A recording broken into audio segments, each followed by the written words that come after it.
एक किस्सा और आपके साथ जुड़ता है और बड़ा चर्चित भी है पावर कॉरिडोर में, वो ये कि विश्वनाथ प्रताप सिंह, बहुत कम लोग ये जानते हैं कि देश के प्रधानमंत्री रहे, खासतौर पर 80 और 90 के दशक के आखिरी 80 के दशक के आखिरी पड़ाव में देश में एक नेशनल हीरो के तौर पर इमर्ज हुए थे विश्वनाथ प्रताप सिंह। और वो विधानसभा का चुनाव लड़े उत्तर प्रदेश से। उत्तर प्रदेश में वो उनकी राजनीतिक भूमिका बनी और उस भूमिका में क्या कहते हैं, जब राम सेतु बना तो नल नील ने, ये वो गिलहरी योगदान, तो वो गिलहरी योगदान आपका भी था। आप के ही बीच में आने की वजह से राजा साहब को एमएलए का टिकट मिला। क्या हुआ था ये वाकया? कोई किस्सा नहीं है, ये हकीकत है। मैं पढ़ता था लखनऊ यूनिवर्सिटी में बीए पार्ट 1 में, नौकरी भी करता था, और शाम को मैं चतुर्भुज शर्मा, जो बुंदेलखंड के सबसे बड़े लीडर होते थे 5-6 जिलों के, उनका मैं निजी सचिव की तरह कागज पत्र भी देखता था। पार्ट टाइम काम था आपका? तो मैं अपने वक्त को इस तरीके से राजनीति के साथ साथ नौकरी भी कराओ और पढ़ाई भी करो, इसके साथ साथ मुझे इसमें ऐसा मज़ा आने लगा कि मैं अपने इस काम के अलावा किसी तरफ देखता नहीं था। जाड़े का वक्त था, रात के शाम को करीब 7 बचे होंगे। मैं मेज पे कुछ कागज़ देखता था, क्योंकि बाबू पूजा वूजा करते थे, चतुर्भुज शर्मा, तो पूजा करने के बाद मैं उनको कागज़ वागज बताता था, ये कागज़ आया, ये कागज़ आया, ये कागज़ आया। जो कहते थे कल सवेरे ये कर लेना, वो कर लेना। अब इतनी भीड़ नहीं होती थी। एमएलए अपने क्षेत्र में ही काम करवा देता था, डीएम एसपी सबसे, यहाँ भीड़ कम आती थी। तो मैं ऐसे कुछ कागज़ देख रहा था, जाड़े का दिन था, तो मैंने देखा कि मेरे सामने एक गोरे से एक व्यक्ति बहुत सुंदर टाइप से कुर्ता पैजामा पहने खड़े हुए हैं। तो मैंने उनको देखा और मैंने उनसे पूछा, कहिए कैसे आना हुआ? ये शब्द ऐसे ही हैं जैसे आज मुझे लगता है मैं एक राजा से इस तरह बात कर रहा हूँ। और ये बात मैंने राजा साहब से कही भी, तो उन्होंने माना भी। उन्होंने कही कैसे आना? बोले मैं राजा माडा हूँ, विश्वनाथ प्रताप सिंह। तो हमने कहा बैठिए। वो बैठ गए। तो हमने कहा कैसे, बताइए। कहने लगे मुझे बाबू से मिलना है। उनको बुंदेलखंडी बाबू कहते थे। तो मैंने कहा बैठिए, शायद पूजा वूजा कर रहे हैं। तो मैं अंदर गया तो पूजा कर चुके थे। मैंने उनसे कहा कि बाबू, कोई राजा विश्वनाथ प्रताप राजा माडा आए हैं मिलने के लिए। उन्होंने छूटते ही कहा कि मैं उससे नहीं मिलूंगा। अच्छा। छूटते ही कहा। तो हमने कहा मिल लीजिए। कहने मैंने तुमसे कह दिया, उससे कह दो। मैंने कहा ऐसे ही कह दो? बोले हाँ ऐसे कह दिए, मैं उससे नहीं मिलूंगा। मैंने उस कड़वी बात को तय, हमने कहा राजा साहब उन्होंने मना किया है मिलने के लिए, तो अब वो नहीं मिलेंगे। तो राजा साहब इलाहाबाद की भाषा में बोलते थे, कहीं तो हमका तो मिलक है। तो मैंने कहा जब वो नहीं मिलना चाहते तो फिर आप कैसे मिलेंगे? कहीं तो ही मिलवाओ। तो मैं थोड़ी देर सोचता रहा। हमने कहा राजा साहब आप 2 दिन बाद आ सकते हैं? बोले आओ। तू मिलवा? हमने कहा हाँ मैं मिलूंगा, जब मैं आपको बुला रहा हूँ तो मिलूंगा। 2 दिन बाद वो आए, रात को शाम। मैंने कहा राजा साहब आप सुबह 8-7 बजे आ सकते हैं? बोले हाँ आ जाएंगे। होता ये था कि वो सुबह टहलने जाते थे अपने शैडो, एक शैडो उनका गुप्ता था, उसके साथ वो टहलने जाते थे चतुर्भुज शर्मा, बड़ी दूर तक जाते थे रेलवे के उसके तक।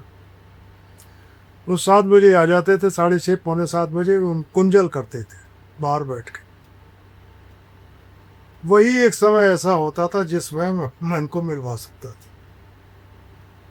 तब उनसे पूछने की जरूरत नहीं, कोई जरूरत नहीं थी। हम होते थे या वो होते थे। लेकिन चूंकि हमने राजा साहब को बुला लिया था तो मेरा दायित्व था। तो मैं राजा साहब आए, बिल्कुल सीन काप दुरुस्त धो करके चले आए। तो हमने कहा बैठिए, बैठा दिया। उन बाहर देखा वो कुंजल कर चुके थे, चाय पीती थी। वो चाय तुलसी की चाय पीते थे। तो हमसे बोले कैसे? तो हमने कहा नहीं नहीं यार, आप बैठिए, मैं अभी आता हूँ। मैंने राजा साहब को उठाया, सीधे उनके सामने खड़ा हो गई। जब उनको सामने खड़ा कर दिया तो राजा साहब ने कहा, महाराज मैं 3-4 दिन से आपसे मिलना चाहता हूँ, आप मिलने से मना कर रहे हैं। कहीं मैंने बैठो बैठो राज विश्वनाथ बैठो बैठो बैठा। बोले कैसे आना हो? कहीं ना बाई इलेक्शन है इलाहाबाद में, हम टिकट मांग रहे हैं, आप हमारी मदद करिए। उन्होंने कहा कि हम तुम्हारी मदद, तुम मंगला प्रसाद से मिले क्या?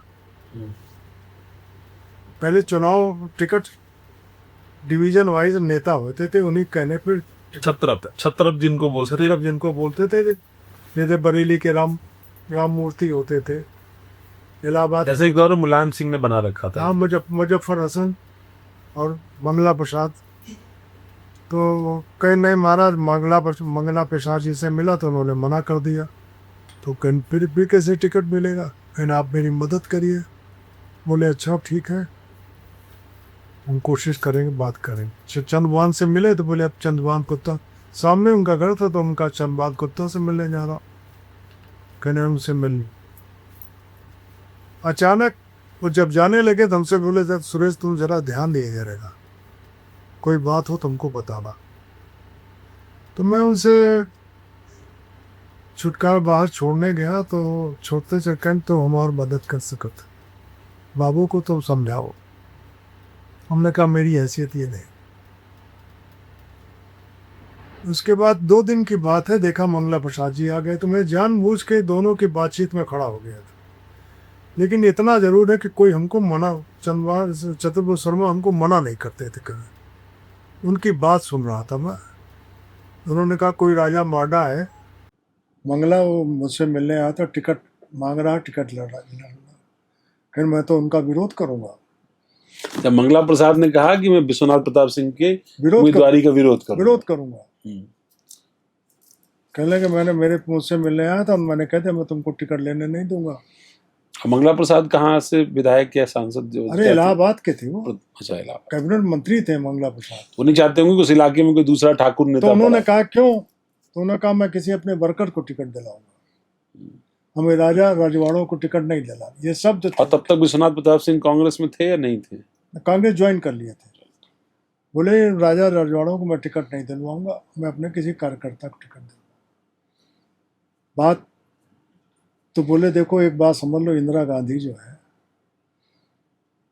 क्या पसंद करती है तुम जानते हो, और अगर इंदिरा जी ने टिकट दे दिया तो क्या करोगे? तो कहीं पंडित जी फिर तो मैं जितवाऊंगा। ये थी स्पिरिट। अच्छा, मतलब विरोध भी होता था टिकट मांगने तक।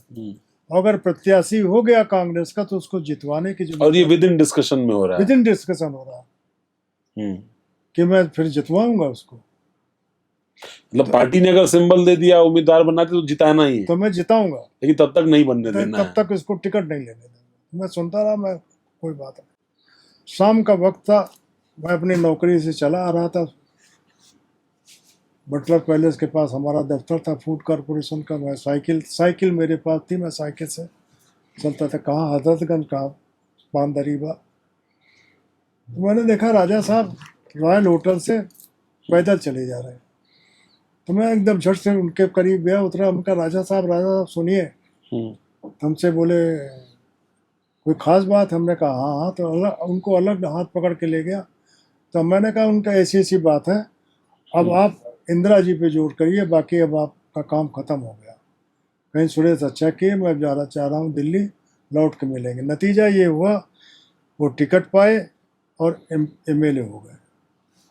तो ये बहुत कम लोग जानते हैं कि वो MLA भी रहे, और रहते कहाँ थे? रॉयल होटल में। एक तरफ वो नहीं, पर तो यूपी में चीफ मिनिस्टर भी रहे हैं विश्वनाथ। चीफ मिनिस्टर 80 में रहे। अच्छा, वो दोबारा लौट करके आए और फिर चीफ मिनिस्टर बने? नहीं, फिर लोकसभा के चुनाव लड़ा ना उन्होंने। 6, 7, 8 महीने बाद लोकसभा का चुनाव हो गया, और लोकसभा का टिकट वो इंदिरा जी के बहुत करीब हुए। इंदिरा जी ने उनको डिप्टी मिनिस्टर कॉमर्स बनाया और यशपाल कपूर को हटा के रायबरेली का इंचार्ज बनाया। तब मैं उनके और करीब आ गया, रायबरेली के इंचार्ज हुए तो मैं और करीब आ गया। तो मेरी करीबी इतनी रही कि वो मुझको उस नाम से पुकारते थे। वित्त मंत्री हटने के बाद और प्रधानमंत्री बनने से पहले मुझे नाम से पुकारते थे। और जब प्रधानमंत्री भी बनना हुआ तब भी आप वहाँ मौके पर मैं मौजूद उनके थे? घर था, चाय पिया। राज बब्बर थे, मैं था, श्री कृष्ण गोयल थे और रानी साहब उनकी मैडम थी सीता। कैसी शख्सियत थे विश्वनाथ प्रताप सिंह? चूंकि उनसे जुड़े हुए खासतौर पर उत्तर प्रदेश से किससे नहीं मिलते हैं, बोफोर्स और इसको इन सब चीज़ों को लेकर के तो यादें उनकी हैं, लेकिन उत्तर प्रदेश में कैसा उनकी एक्टिविटी थी, किस तरह की उनकी पर्सनालिटी थी, इसको लेके बहुत कहानियां नहीं मिलती। नहीं, सबसे बड़ी खासियत उनमें यह थी कि उनसे मिलना बड़ा आसान था, चाहे चीफ मिनिस्टर रहे हो चाहे कोई। प्रधानमंत्री की बात तो नहीं कह सकता, चीफ मिनिस्टर रहे तो आसानी से हो जाता। पीसीसी प्रेसिडेंट भी रहे वो पीसीसी के प्रेसिडेंट भी रहे तो आसानी से लोग मिल लेते थे। और मैं समझता हूँ जो चीफ मिनिस्टर या पीसीसी प्रेसिडेंट या किसी से मिल लेता हो तो आधा आदमी इसी में सेटिस्फाई हो जाता था कि मेरी बात हो गई, और बात सुनते थे, बात सुनते थे। लेकिन 89 में वो प्राइम मिनिस्टर बने, पर उनके पास अपनी खुद गाड़ी नहीं थी। किसी जिस गाड़ी से वो चुनाव प्रचार कर रहे थे उसी गाड़ी में, क्या किस्सा है वो? कई बार तो श्री कृष्ण गोयल की गाड़ी पे वो बैठे हैं, मैं चलाता था। श्री कृष्ण गोयल बरेली वाले मंत्री, बदायूं वाले मंत्री नहीं थे, लेकिन वो गोल थी उनकी। राजेंद्र त्रिपाठी, सोमान प्रकाश, ये सब उनकी गोल थी। वहाँ वो देवीलाल आया करते थे, वहीं आरिफ मोहम्मद खान आया करते थे, आरिफ वही उन्हीं घर पे। सतपाल मलिक आते थे, ये सब हम लोग साथ बैठते थे,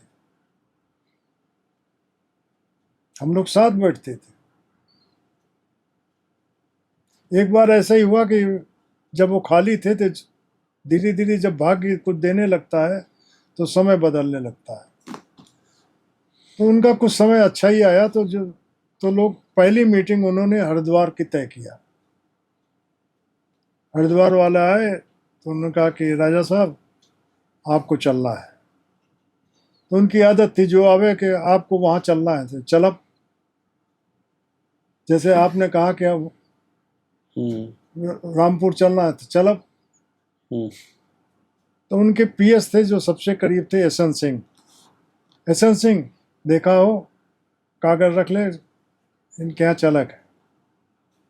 जब सब चलेगा उनका राजा साहब, जब ठेठ इलाहाबादिया में ही बात हाँ, हमने कहा राजा साहब जो आया चलब, ये संभव है, ज्यादा मत चलब।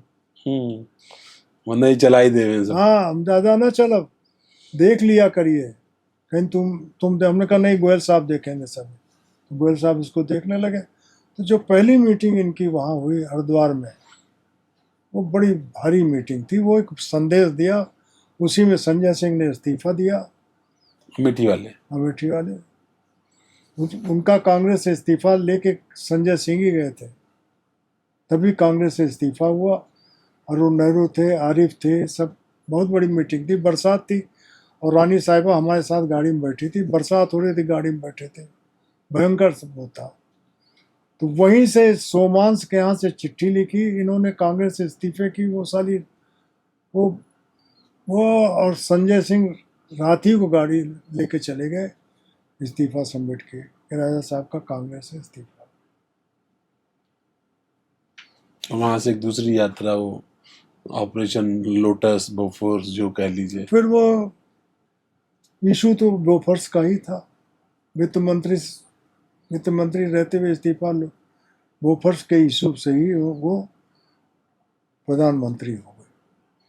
वही एक इशू ने, राजा नहीं फकीर है देश की तकदीर, वही उस इशू ने राजा को प्रधानमंत्री बना दिया।